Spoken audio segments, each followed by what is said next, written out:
Hey everybody, it's me, Alexthehunted, back again. Sorry about the long wait in between videos. I had stuff to do. I was in Japan. I went to see Shin Godzilla. I'm lying, of course. So, Rodan. Now, after the disappointment of Godzilla Arrives Again to Toho, they decided to start experimenting with their monster movies. So, in between the gap of Godzilla Arrives Again and King Kong vs. Godzilla, we got Mothra, the Mysterians, Varan the Unbelievable, and the Three Treasures. And also today's movie, Rodan. Now, yes, it's this Rodan, the Rodan that went on to appear in many other Godzilla movies, but unlike Mothra, Rodan has only got one movie to its name, this movie. So, how does it stack up? Is it a sort of missing treasure? Does it fly above all the other monster movies, or does it crash and burn? Well, let's see and take a look at Rodan.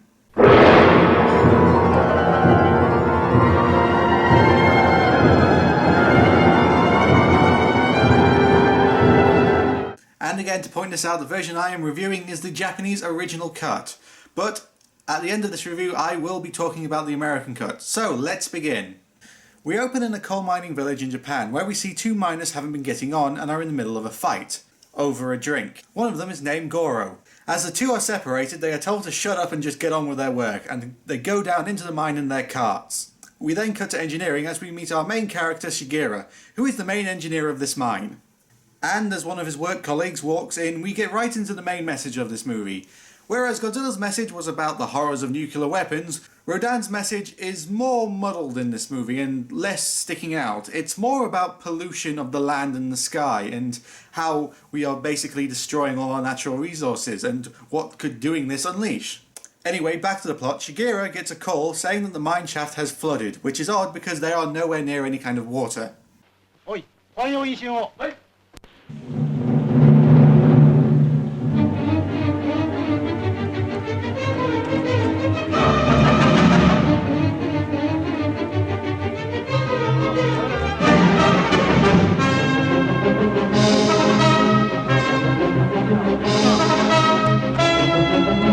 As he reaches the mine workers, he finds out that Goro and the other man he had a fight with have gone missing in the cave. As they go to search and find the cause of the flood, they find the body of the missing man, but with no sign of Goro. As they take him out of the water, they see a giant slash across his body, and since Goro is nowhere to be seen, they start to think that Goro murdered this man in anger. However, on examination, the slash across his body is so big that they think he could have only been killed by something as big as like a sword, but how could Goro have brought such a weapon into the mine without anybody noticing? We have a missing man and a man murdered with a weapon no one could have missed them carrying in. Watson, we have a mystery on our hands. Fetch me my drugs. Back in the mine, some of Goro's workmates are waiting in the mine's only exit for Goro, as they go in to try and find him. However, once they get into the deep water, they hear noises and then are dragged into the water. One of the men tries to escape and calls the surface, but is killed by a shadow before he can. As the bodies are found and the doctor gives his autopsy, the now widows of one of the four men is overcome by emotion and runs to Goro's sister Keio's house and starts screaming and threatening at her. As people do when there's a suspect in a murder case, the families are also treated like they are the murderers too. And given that 60 years on we still do this scene is more relevant than ever.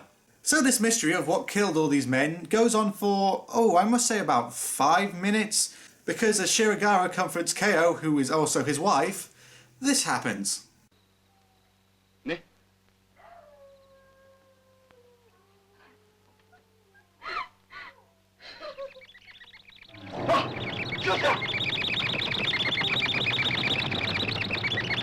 Yeah, this reveal comes right the hell out of nowhere. There is no real hint to it, no build-up to this reveal. I mean, yes, we had the killing of the people from earlier, but this reveal comes right the hell out of nowhere. It's just like, don't worry, honey, I know Goro didn't kill those men. Giant bug! So these are Mega Nulon. Basically, they're giant man-eating bugs. And this isn't the only appearance that these monsters have in the Toho universe. They later appear in Godzilla vs. Megaguirus, where they kill people as well. So, old habits die hard, I guess. Also, I have to say that these things are one of the most annoying monsters in the Toho universe because they do not shut up. They keep making this noise constantly.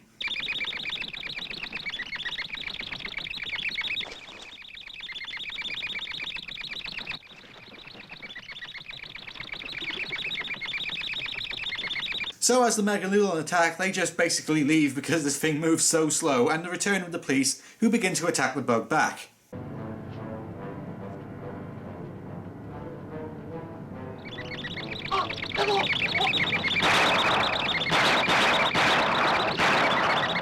Oh no, it's very slowly attacking me, I had plenty of time to escape. So as the police fight the bugs, the area is evacuated as the bug continues its rampage, heading towards the mountains, and the police give chase, only to lose it, and then find it again. This is a very short movie, coming in at about an hour and 20 minutes, but that being said, there is an awful lot of padding like this in this movie. So as the police chase the bug up the mountain, they lose it again and split up, only to have some of the policemen killed, and the Megalodon falls down the mountain. Not killing it, but it's kind of pretty funny to watch.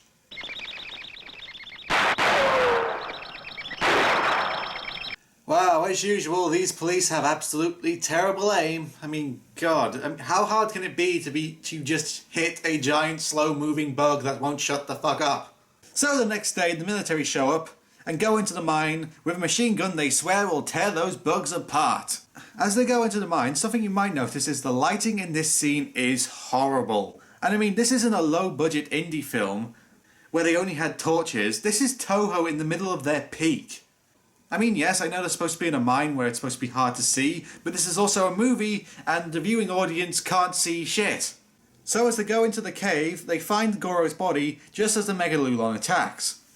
As the guns go off, they seem to have no effect on the bug, so they release a minecart sending it into the bug, killing it. However, another Megalodon appears. As the fight continues, the mine starts to collapse and Shirogoro gets separated and seems to be buried alive in the collapse with the bug. The next day, with no warning, an earthquake occurs, creating a giant hole by the mine. However, when they call a seismologist to find out where the epicenter was, and if there was some sort of volcanic eruption which caused this, they're only told that the center of the earthquake was actually the mine itself, and occurred very near the surface of the ground itself, which is very peculiar because, well, that's just not how earthquakes work. As they go look over the massive hole, they find a survivor and it just so happens to be Shiragawa.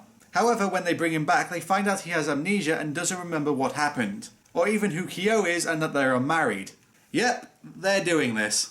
As doctors run tests to try and jog his memories back, elsewhere in Japan near a fighter jet airbase, they receive reports of an unidentified plane going supersonic speed in Japan's airspace. As they send the jet to intercept it, not only is this UFO faster than the jet, but is more manoeuvrable and soon the jet is destroyed. As the military wonders what the hell this UFO is, they receive more and more reports from other different countries of this UFO invading their airspace and also taking down planes, even taking down a British passenger plane. Oh, now it's personal. The UFO is reported around the world and is spotted everywhere, and because it's so fast, no one can get a good look at it. And also, because it's going supersonic, the shockwaves it's creating are causing massive damage to anything it flies over.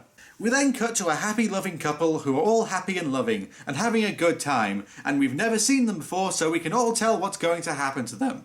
So as they go to a volcano to take some happy love pictures, we get the classic scene of the woman looking out and suddenly screaming as they both see something and then are killed off screen.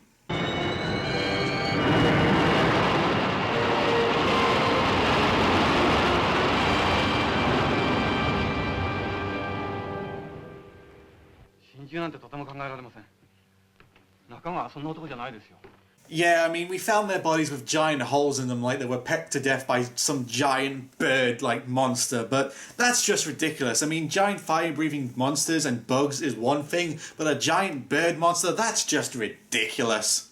As they look over the dead couple's photos, they spot something which looks like a wing of some sort, of a prehistoric dinosaur. However, all flying dinosaurs they knew about at this time were nowhere near as big, and if this was the thing that's also flying at supersonic speed, there is no way it could also fly this fast.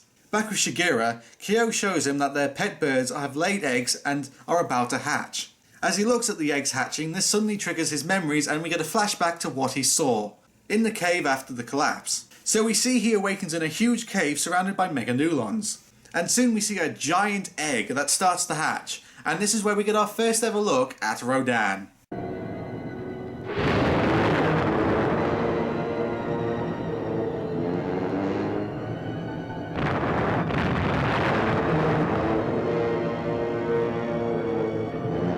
So this is Baby Rodan, and isn't it just so cute? I mean, this thing's going to be the cutest city-destroying monster ever. Anyway, the Baby Rodan starts eating all the Megalulons, and Shigura tries to make his escape, and at some point during this he loses his memory. But now he has it back, and really I don't see why this was a plot point in the movie. If anything, it just added nothing to the movie. This movie could have been edited completely different so that he didn't lose his memories and they still could have shown the scene of the Baby Rodan hatching. If anything, this just pads out the movie more. So after the Baby Rodan is revealed, you would think they would cut out all the padding and get straight down to the monster madness. But no, now the scientists have to get samples of this egg to determine if this monster is real or not. Forgetting the fact that we just had the monster reveal scene and not 10 minutes ago you were looking over pictures of a dead couple and you would thought they were killed by a monster. Dear God. Do something. Do something! Do something! Do something! I'm sorry, I know this is a classic movie and everything, but there is just so much padding in this movie. I mean, there's so much. I'm basically going to skip right ahead to the point that we see the full-grown Rodan and everything. And, you know, when do you think in this movie, this monster movie, you think they would do this reveal of the giant monster? 20 minutes in? 30 minutes in? 40 minutes in? Bear in mind this movie is an hour and 20 minutes long. I'm going to tell you the exact point that we see the full reveal of this monster. Here we go.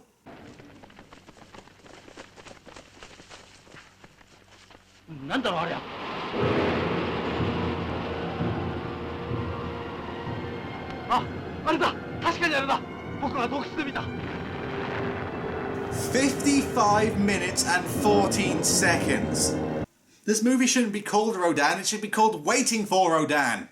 I mean, in most monster movies, at this time point is when our heroes are starting to figure out a way of how to fight the monster and defeat it. But in this movie, this is the first reveal we have of this monster, without it being cut off or anything like that, of it fully grown and ready to destroy, and there's only 25 minutes left of this movie. And I'm sorry, I know this is supposed to be a slow burn of a movie to build up tension, but the problem is there is very little tension in this movie because it's just so boring. So finally, with Rodan revealed, the military try and warn the main base that Rodan is real and coming out to play.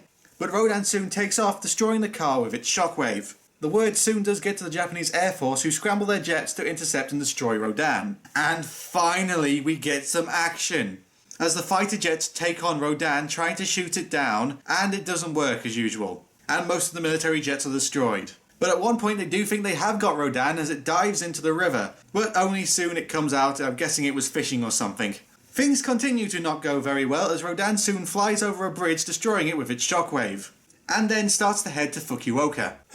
As the city is evacuated, the military roll in to defend the city. Rodan soon arrives and we get some really good city destruction scenes when Rodan flies over the buildings. I always like the extra detail they put in these wind effects for the miniatures, because as it flies over it blows off all the tiles off the roof. And keep in mind that these miniatures were all made by hand. There was no 3D printing or mass producing of anything, so there was just hours and days of work put into these miniatures only for them to be destroyed. I kind of like that. Another fun fact is that the person in the Rodan monster suit is the same man who was in the Godzilla suit. That is Hiro Nakajima playing Rodan. So as the military attack, Rodan lands and starts destroying stuff. Please ignore the obvious strings attached to the monster suit to hold it up. This was Toho's first kaiju movie in colour, and they didn't realise how noticeable the strings would be in colour to black and white. So in another case of how hard can it be to hit a giant monster, the military attack mostly missing. And we then get this weird moment that kind of hard to understand, but Rodan starts using this, I think, breath attack that creates very strong winds of destruction that starts blowing the tanks and the buildings around. It's kind of hard to explain because it's only ever used this one time and is never used again in any other Rodan appearance in the Toho universe. And then, out of nowhere, another Rodan appears. So with another Rodan, the other one flies off, and I guess they're now mates, and they just end the city destruction to, I guess, go make babies or something like that. The next day, the military begin their search for the two Rodans and locate them in a cave next to a volcano. So the military make a plan to shoot the hell out of the active volcano till it erupts, and the lava will hopefully kill the two Rodans. So as the town is evacuated, the military line up their missiles and tanks and begin their attack. We then get a nearly 5-minute scene of the military firing their missiles at the mountain. I swear I timed this, and this sequence of firing missiles at the volcano goes on for 4 minutes and 25 seconds. In other words, the final battle in Godzilla vs. Biollante is a minute shorter than this whole scene of blowing up the volcano. So as the lava starts to flow, the Rodans make their way out into the air. However, for some reason they don't fly away, and soon one is overcome by the toxic fumes of the volcano and falls into lava and starts to burn to death. The other Rodan chooses not to save itself and instead burns to death with its mates. Our movie is basically at its ending, but what magical words do you think they would end on? What giant speech would they think they would talk about? Anything notable or memorable at all? Well, let me show you the 2 final words of this movie.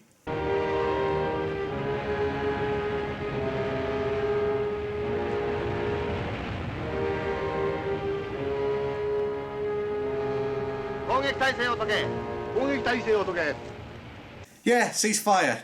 That's the final words of this movie. And so with that, our movie ends as we watch the 2 Rodans burn to death.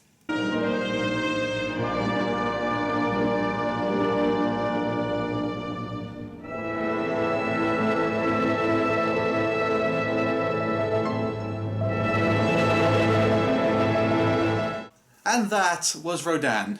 Okay, I'm not going to say this is a bad movie, but it is boring, and that's really a shame, because I do think there was potential in this Rodan movie.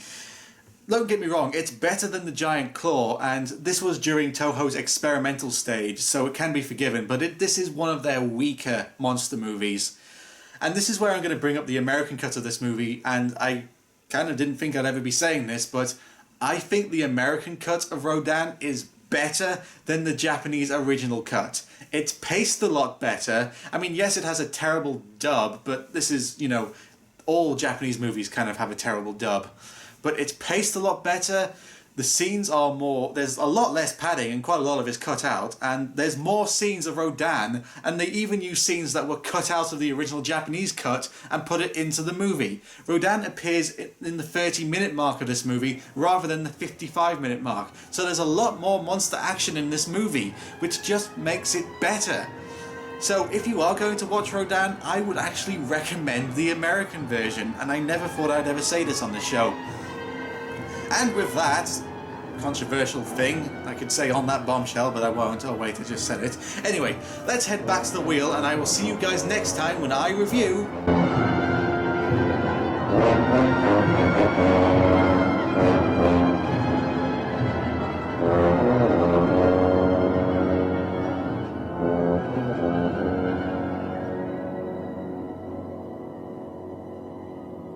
Ghidorah, the three-headed monster. Oh yes, it's time to see the first movie of Godzilla's arch nemesis. I will see you guys then.